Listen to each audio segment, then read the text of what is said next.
The crystal chandelier shattered first. Not from impact, but from the sheer force of Calhoun's palm slamming the marble table so hard, the entire ballroom felt it in their bones.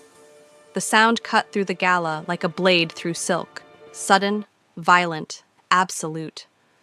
200 guests draped in diamonds and designer suits froze mid-conversation. Even the string quartet missed a note. And then Calhoun spoke. "If any man in this room looks at her again," his voice was low, lethal, the kind of quiet that preceded bloodshed, "he dies today."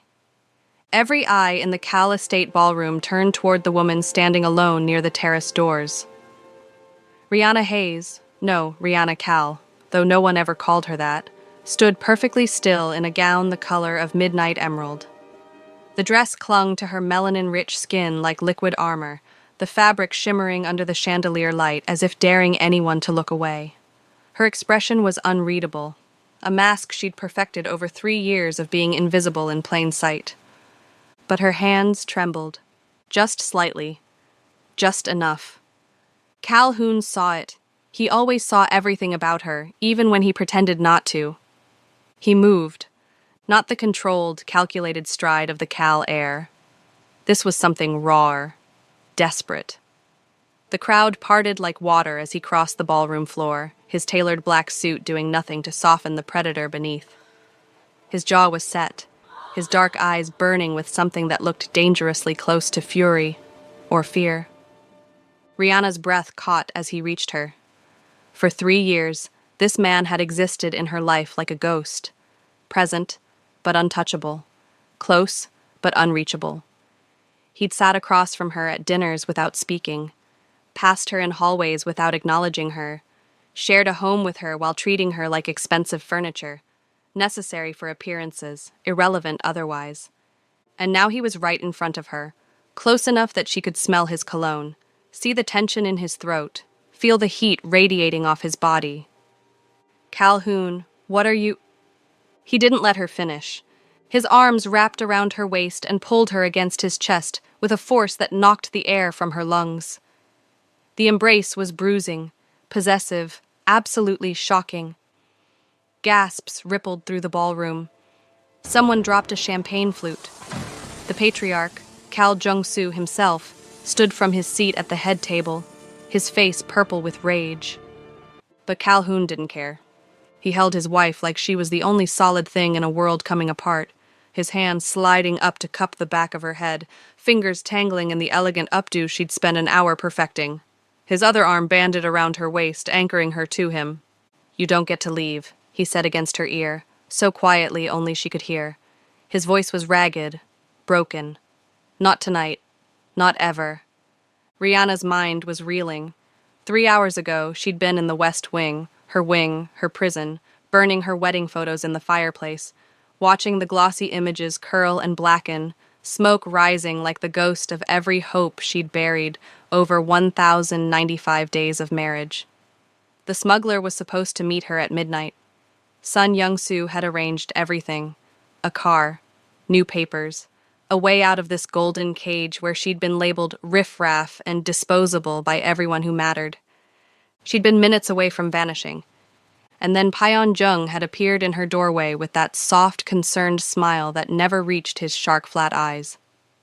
"Rihanna," he'd said, "you're needed at the gala. Family obligation. I'll escort you."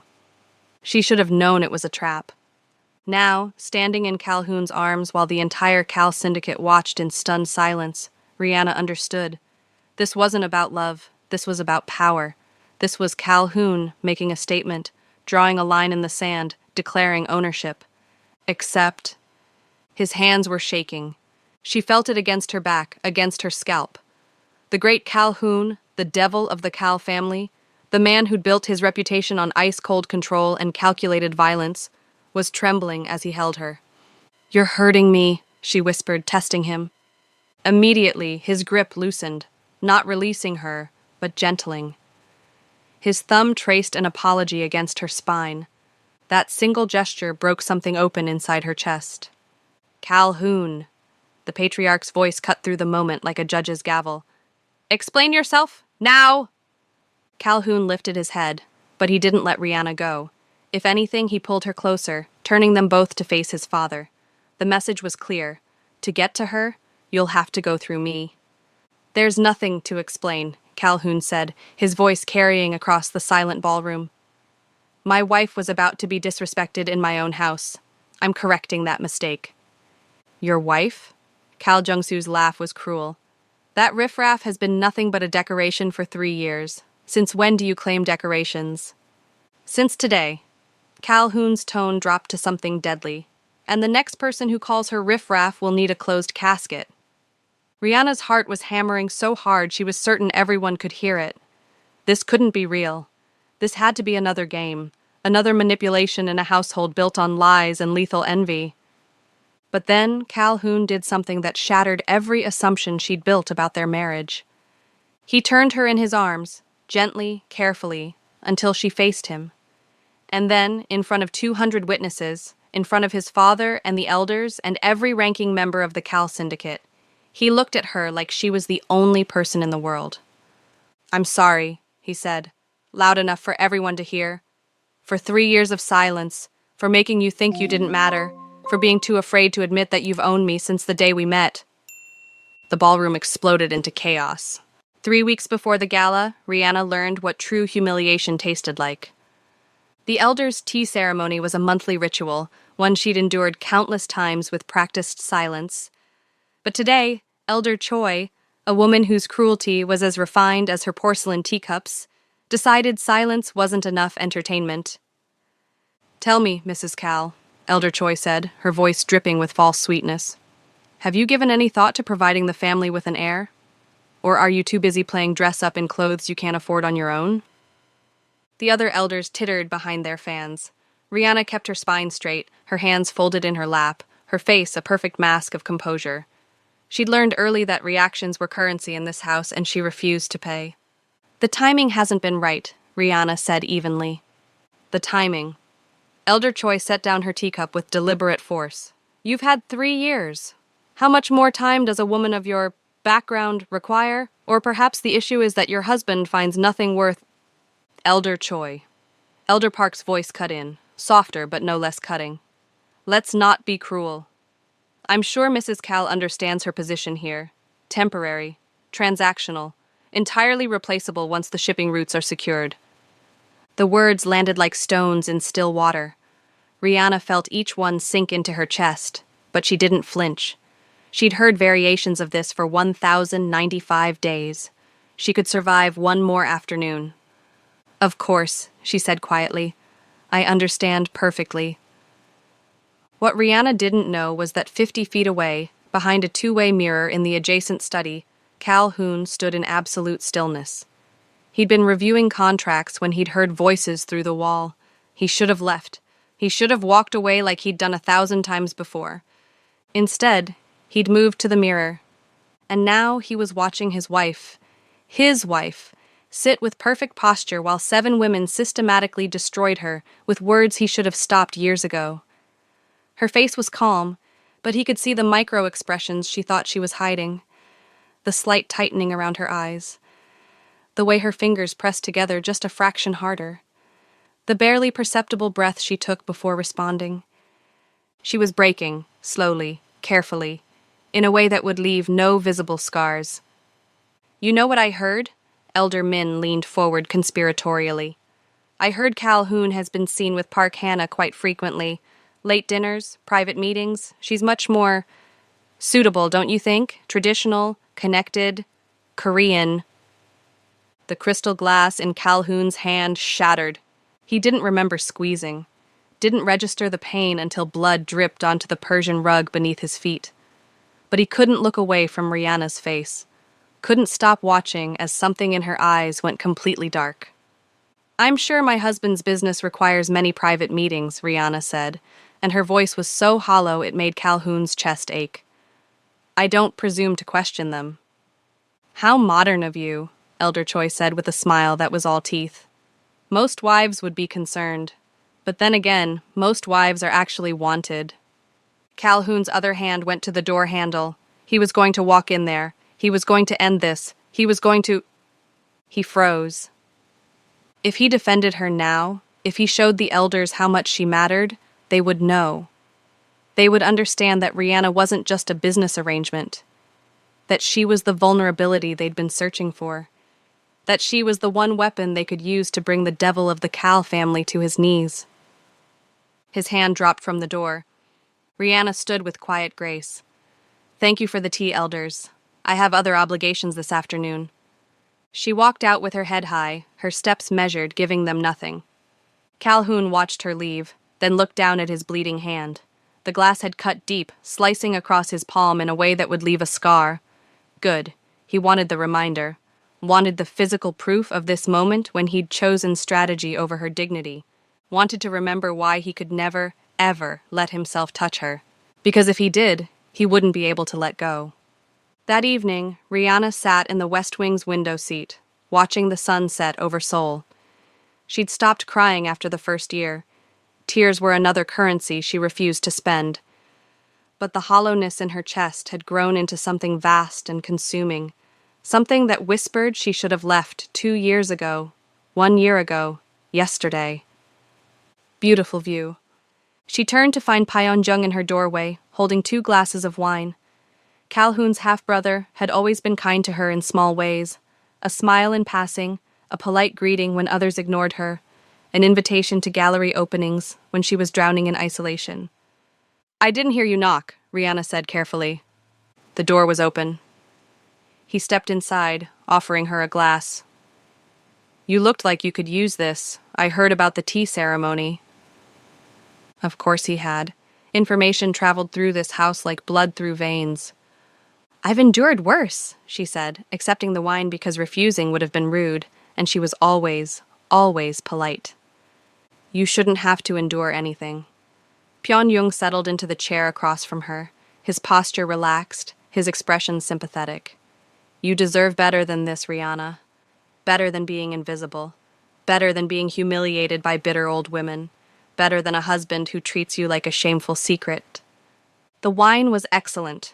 Rihanna took a longer drink than she'd intended. "I knew what I was signing up for," she said. "Arranged marriages aren't love stories." "They could be." Pyeonjung's smile was gentle, understanding, but not when one party is still in love with someone else. Rihanna's hand stilled on her glass. "What are you talking about?" "Hannah Park." He said it softly, apologetically, like he hated being the one to confirm her worst fears. "I thought you knew. They have history, before you. And honestly, Rihanna, I think they never really ended things. The late meetings, the private dinners. I've seen them together, the way he looks at her." The hollow space in Rihanna's chest cracked open wider. "Why are you telling me this?" Her voice was barely a whisper.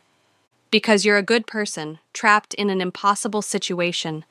Because you deserve to know the truth. Because—" He paused, meeting her eyes with earnest intensity. "Because I can help you leave. I have connections, resources. I can get you out of this house, out of this life. You could start over. Be free." Freedom. The word tasted like hope and danger in equal measure. "And what would you want in return?" Rihanna asked, because nothing in this world came without a price. "Nothing." Pyeonjung's smile widened. "Just the satisfaction of knowing I helped someone escape from my brother's cruelty. Think about it, Rihanna. You don't have to decide now. But when you're ready, I'll be here." He left as quietly as he'd arrived, leaving Rihanna alone with her wine and the poisonous seeds he'd planted. That night, she made her decision. She contacted Sun Young-soo, Calhoun's stone-faced lieutenant, who surprisingly agreed to help her escape. She didn't question his willingness. She was too desperate to care. The smuggler would meet her at midnight. 3 days from now. She just had to survive until then. Midnight arrived with shocking swiftness. Rihanna stood at the estate gates, a single bag over her shoulder, her heart hammering against her ribs. The guard had been called away. Sun Young-soo's doing, she assumed. The path was clear. Freedom was 50 feet away. She took 1 step forward. A hand closed around her wrist. Rihanna spun, her scream dying in her throat as she came face to face with Calhoun. He was in a black shirt and slacks, his hair disheveled like he'd been running his hands through it, his expression absolutely wild. "Where?" he said, his voice shaking with barely controlled fury. "Do you think you're going?" "Let me go!" Rihanna tried to pull away, but his grip was iron. Not a chance in hell. "You don't get to—" He didn't let her finish. In one fluid motion, Calhoun bent, wrapped an arm around her thighs, and threw her over his shoulder like she weighed nothing. "Put me down!" Rihanna beat her fists against his back, kicking, struggling. "Calhoun, I swear to God—" "Scream all you want," he said, already striding back toward the main house. "No one's coming to save you. Not from me." He carried her through the estate, past wide-eyed servants who quickly looked away, past security who pretended not to notice, up the stairs to the east wing, his wing, and kicked open the door to his bedroom. Rihanna had never been in this room. In 3 years of marriage, she'd never crossed this threshold. He set her down and locked the door behind them. The sound of the bolt sliding into place was deafening. "You're insane," Rihanna said, backing away from him. "You can't just kidnap your own wife." "Watch me." Calhoun advanced on her, his eyes burning. "You were leaving. You were actually going to leave without a word, without a conversation, without giving me a chance to—" "A chance to what?" Rihanna's voice cracked. "To ignore me for another 3 years? To let your elders destroy me? To sneak around with your mistress while I sit in my prison and pretend I don't exist?" "Mistress?" Calhoun stopped. "What mistress?" "Hannah Park. Don't play stupid. Pion Jung told me everything. The late dinners, the private meetings, the way you look at her." Tears were burning behind Rihanna's eyes, but she refused to let them fall. "I'm done being the fool, Calhoun. I'm done being your shameful secret. I'm done." "Pion Jung told you—" Calhoun's laugh was harsh, broken. "Of course he did. The serpent finally made his move." "Don't deflect." "Hannah is my intelligence officer, nothing more. The meetings are work, the dinners are strategy sessions, and I look at her the way I look at every employee, with professional distance." He moved closer, and Rihanna saw something desperate in his eyes. "There's only one woman I can't stop looking at. Only one woman who's haunted me for 3 years. Only one woman I've bled for." "What are you talking about?" Calhoun reached up and unbuttoned his shirt. "Wait." He pulled the fabric off, letting it drop to the floor, and Rihanna's breath caught. His torso was a roadmap of violence. Scars crisscrossed his skin, some old and faded, some relatively fresh. A knife wound across his ribs. What looked like a bullet grazed on his shoulder, burns on his left side. And across his chest, just above his heart, a particularly vicious scar that looked like it had nearly killed him. 3 years ago," Calhoun said, pointing to the scar on his ribs. "Someone tried to poison your tea.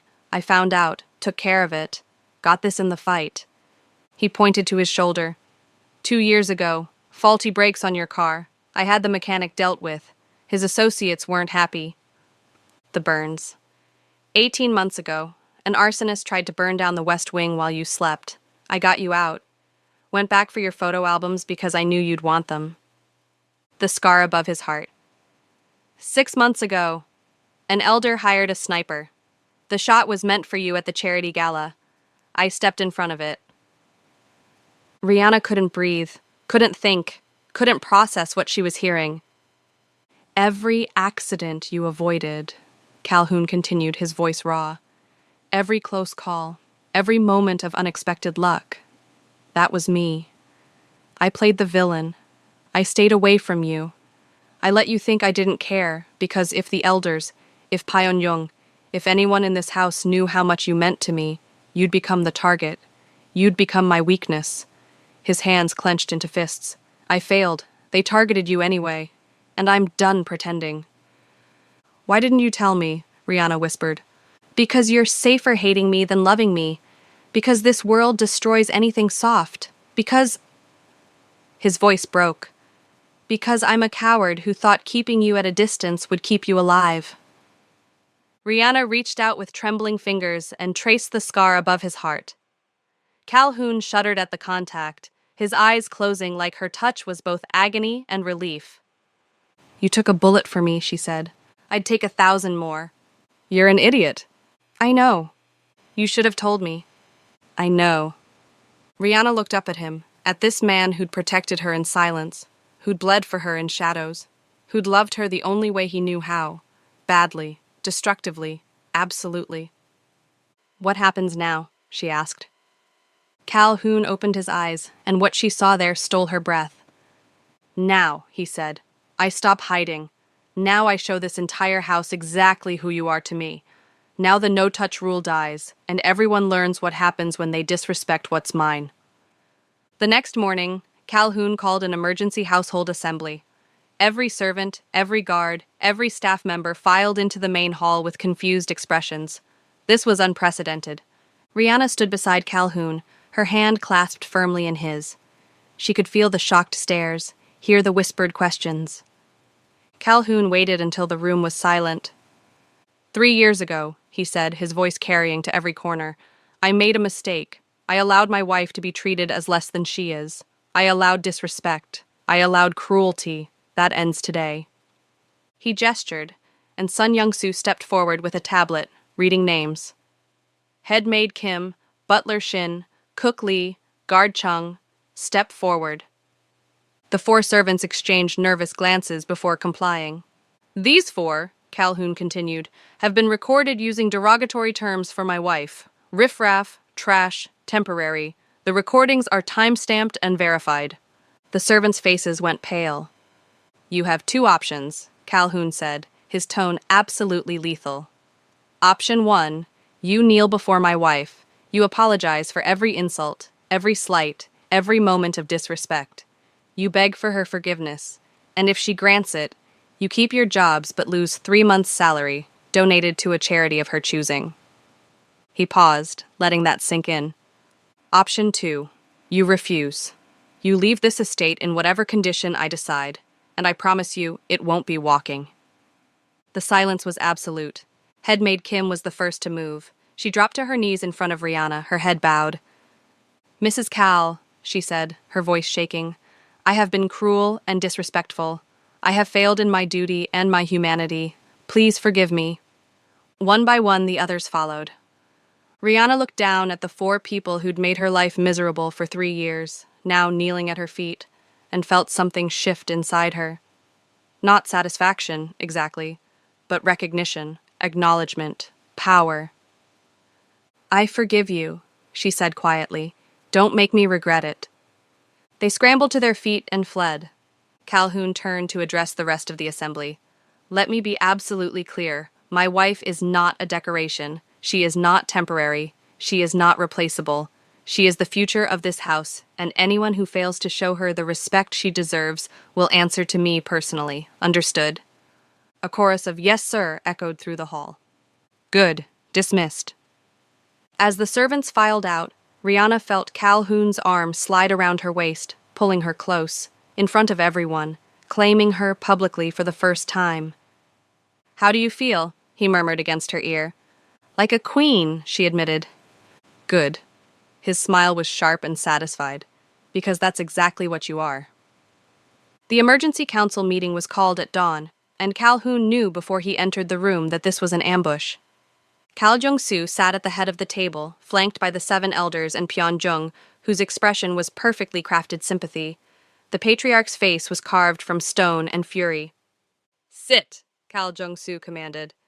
Calhoun remained standing. This better be important. I have other obligations. Yes, we've noticed. Elder Choi's voice dripped venom. You've been quite distracted lately. Get to the point. The patriarch stood, and the temperature in the room dropped 10 degrees.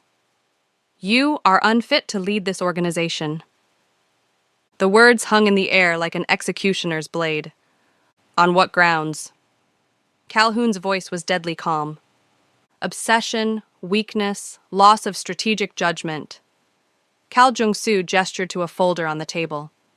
In the past week, you've alienated half our staff, threatened valuable elders, and publicly humiliated this family by elevating a woman of no standing to a position she hasn't earned.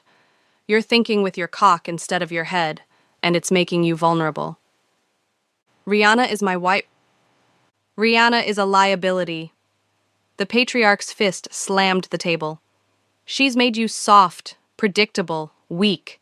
The Cal heir cannot afford weakness. Therefore, I'm invoking Article 7 of the Family Charter. You will step down as heir until you prove you can separate personal feelings from organizational necessity. Calhoun's laugh was low and dangerous. You want me to step down? I want you to remember who you are, what you are. Cal Jung-soo leaned forward. Send the girl away, annul the marriage, refocus on what matters.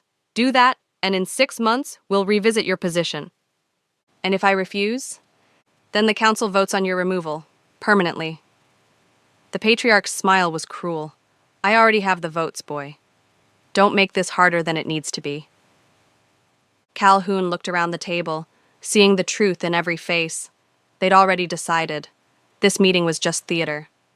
1 week, he said finally. Give me 1 week to consider your proposal.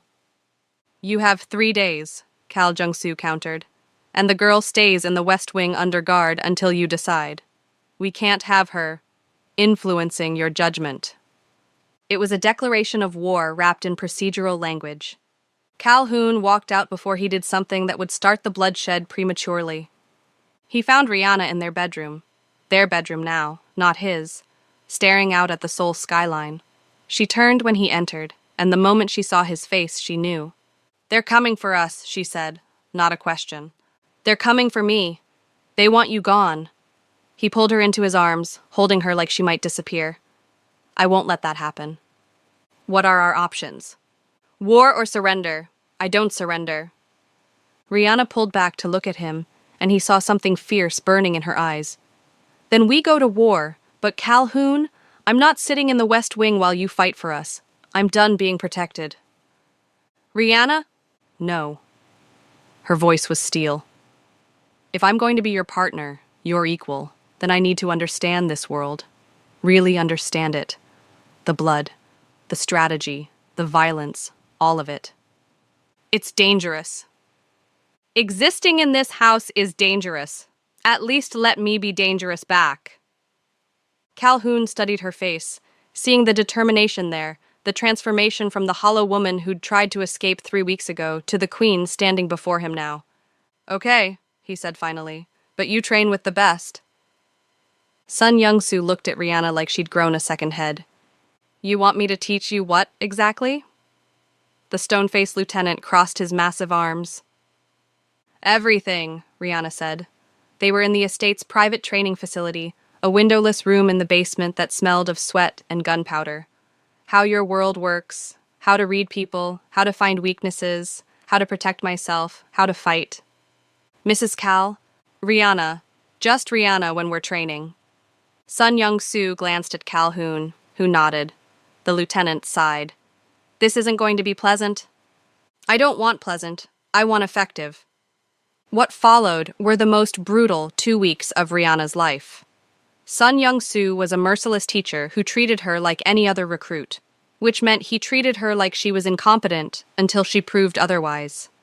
She learned to shoot, to fight dirty, to read financial documents for hidden meanings, to spot surveillance, to understand the intricate web of power and obligation that held the syndicate together. She learned that information was more valuable than violence. That fear was a tool to be wielded carefully, that mercy and ruthlessness weren't opposites, they were strategic choices. You're good at this, Sun Young-soo admitted on day 12, watching her dismantle a shell company's paper trail in under an hour. Scary good. I had good teachers. Rihanna looked up from the documents. And 3 years of watching how this house operates. I just needed the context. Boss is going to regret giving you this much power, Sun Young-soo said, but he was almost smiling. Boss already regrets several life choices. What's one more? That evening, Rihanna sat with Calhoun in his study, showing him what she'd learned. He watched her break down the elders' financial networks, identify their vulnerabilities, propose strategic pressure points with the cool precision of someone born to this world. You're terrifying, he said when she finished. Good. Maybe people will stop thinking I'm weak. Calhoun pulled her into his lap, his hands settling on her waist. I never thought you were weak. I thought you were too good for this darkness. Turns out you're just as much a devil as I am. Does that scare you? Absolutely. He kissed her softly. It's also the most attractive thing I've ever seen. They had one night of peace. Then Pyeongjung made his move. Rihanna's phone buzzed at 3 a.m. unknown number. She almost ignored it, but something made her answer. Hello? Rihanna. The voice was distorted, mechanical. We have Rebecca. Her blood turned to ice. Rebecca was her assistant, one of the few people in this house who'd been genuinely kind to her. Who is this? You know who this is, and you know what I want. You for her. Come alone to the old warehouse on Pier 19. You have 2 hours. Bring anyone, tell anyone, and she dies screaming. The line went dead. Rihanna sat in the darkness, her mind racing. This was Pyeongjung. Had to be. He'd been too quiet since the household assembly, too accepting of her new position. He'd been planning. She could wake Calhoun, should wake Calhoun. But if she did, he'd bring an army, and Rebecca would die. The old Rihanna would have done it anyway, would have prioritized her own safety. But the old Rihanna was dead. She got dressed in dark clothes, strapped the knife Sun Young-soo had given her to her thigh, and slipped out of the estate using the servant's entrance she'd memorized during her escape attempt. The warehouse was exactly what she'd expected. Abandoned, dark, perfect for an ambush. Rebecca was tied to a chair in the center of the space, gagged but alive. And stepping out of the shadows, wearing that soft, sympathetic smile that had fooled her once, was Pyeongjung. You came, he said, sounding genuinely pleased. I wasn't sure you would. Let her go. This is between us. Oh, Rihanna. This was never between us. This is about my brother. About destroying the thing he loves most, so he understands what real loss feels like. Pyeongjung circled her like a shark. Did you know he killed my mother? Convinced father she was embezzling, she wasn't. She was just in the way of his ascension. I don't believe you. I don't care if you believe me. I care that you're here, which means the trap worked perfectly. He pulled out a phone. Smile for the camera. We're about to send your husband proof of life. Or proof of death. Depends on how cooperative you are. Rihanna raised her hands in surrender, watching Pyeongjung's smile widen in triumph. What he didn't see was the small device in her palm, the tracker Sun Young-soo had given her with strict instructions. If you're ever in trouble, activate this. We'll come. She'd activated it before entering the warehouse. Here's what's going to happen, Pyeongjung said, moving closer. You're going to record a message telling Calhoun you're leaving him, that you never loved him, that you choose me. It'll destroy him. Then, the warehouse's north wall exploded inward. Calhoun came through the smoke and debris like an avenging angel, flanked by Sun Young-soo and a dozen armed soldiers. His eyes found Rihanna first, scanning her for injuries, then locked onto Pyeongjung with murderous intent. You touched my wife, Calhoun said, his voice utterly calm. I'm going to enjoy this. Pyeongjung's composure cracked. He grabbed for Rihanna, but she was already moving.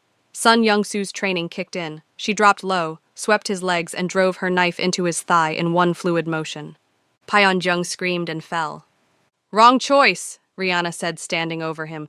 I'm not the victim anymore. The fight that followed was brief and brutal. Pyeongjung's hired soldiers were competent, but they were facing the devil of the Cal family and his newly minted partner. Calhoun fought with cold precision, disarming and disabling without hesitation. Rihanna freed Rebecca and provided tactical support, using the warehouse layout she'd memorized to direct their people. When it was over, Pyeongjung was on his knees, bleeding, defeated. You were my brother, Calhoun said, standing over him. I was never your brother. I was your competition. Pyeongjung spat blood. And when you fail, when the elders remove you, I'll still be here. No, Rihanna said, stepping beside Calhoun. You won't. Because we're not just coming for you. We're coming for all of them. The purge happened at dawn. While Calhoun led a team to secure the estate's physical assets, Rihanna sat in the study with Sun Young-soo and 3 of their best financial analysts. In front of her, were the complete financial records of every elder on the council, accounts she'd spent 2 weeks learning to access and understand. Elder Choi has been embezzling for 6 years, Rihanna said, highlighting transactions. Elder Park is running an unauthorized gambling operation. Elder Min has offshore accounts in violation of syndicate rules. Elder Young has been selling information to the Choi organization. She looked up at Sun Young-soo. Every single one of them has committed crimes against the family. We have evidence, we have leverage, and we're going to use it. What do you want to do? Sun Young-soo asked. I want to dismantle them, freeze their accounts, seize their assets, make them so desperate they'll accept any terms we offer just to survive. Rihanna's smile was sharp. Then we're going to offer them exile or execution, their choice. Boss would be proud, Sun Young-soo said. Boss is busy. I've got this. While Rihanna destroyed the elders financially, Calhoun moved through the estate like a force of nature. Pyeongjung's remaining allies were given simple choices: stand down or die. Most chose wisely. Those who didn't were handled with brutal efficiency. By noon, the estate was secure. By evening, the elders were ruined. And by nightfall, Kal Jung-soo himself stood in Calhoun's study, looking at his son with something approaching respect. You've won, the patriarch said simply. The council is broken. The elders are finished. Pyeongjung is in the wind, but he's no longer a threat. You have complete control. Yes, Calhoun said. I do. And the girl? My wife, Calhoun corrected, his voice diamond hard, orchestrated the financial assault that brought your allies to their knees. She identified every vulnerability, exploited every weakness, and did it in less time than it took you to realize you'd already lost. So you can call her Mrs. Cal, or you can leave. Those are your options. Kal Jung-soo looked at Rihanna, who sat beside Calhoun with quiet confidence, and laughed. A real, genuine laugh. I underestimated her, he admitted. I won't make that mistake again. He moved toward the door, then paused. For what it's worth, boy, you chose well. She's more dangerous than you ever were. When he was gone, Rihanna let out a breath she'd been holding. Did that really just happen? We just overthrew the council and claimed the syndicate. Calhoun pulled her close. Yes, that really just happened. What now? Now we rebuild, on our terms. 3 months later, Rihanna sat at the head of the Cal family table, Calhoun beside her, as the new council assembled. The old elders were gone, exiled, imprisoned, or dead, depending on their choices. In their place were younger members, people Rihanna and Calhoun had vetted personally. Sun Young-soo stood to deliver the quarterly report. Operations are running smoothly. The shipping routes are more profitable than ever. Our legitimate businesses are expanding, and our reputation has never been stronger. He looked at Rihanna. Mrs. Cal's restructuring of our financial systems has increased efficiency by 40% and eliminated corruption at every level. She's also negotiated 3 new international partnerships that will triple our reach in Southeast Asia. Murmurs of approval circled the table. Any questions? Rihanna asked. Silence, but it was the respectful kind.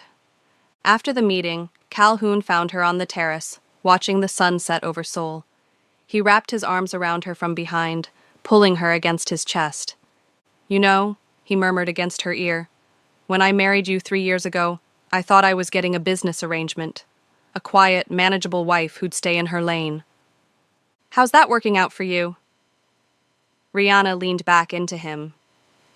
Terribly. You've taken over half my operations, reorganized my entire business structure, and made yourself absolutely indispensable. He turned her to face him. You're the most dangerous thing that's ever happened to me. Is that a complaint? It's an observation and a confession. Calhoun cupped her face gently. I was afraid to touch you because I knew once I did I'd never let go. I was right to be afraid. You've become my entire world. Good, Rihanna said, rising on her toes to kiss him. Because you're mine too. All of it. The danger, the darkness, the empire. I want all of it. Then it's yours. Everything I have, everything I am, it's all yours. They stood together as the sun set on Seoul, the king and queen of an empire built on blood and silence, finally united. The ghost wife had become a goddess, and the devil of the Cal family had learned that true power wasn't in control, it was in partnership. And somewhere in the city below, the remnants of their enemies whispered warnings to each other. Don't touch what belongs to the Cals, because the husband will destroy your body, but the wife will destroy everything you've ever built. Together, they were unstoppable. Together, they were sovereign.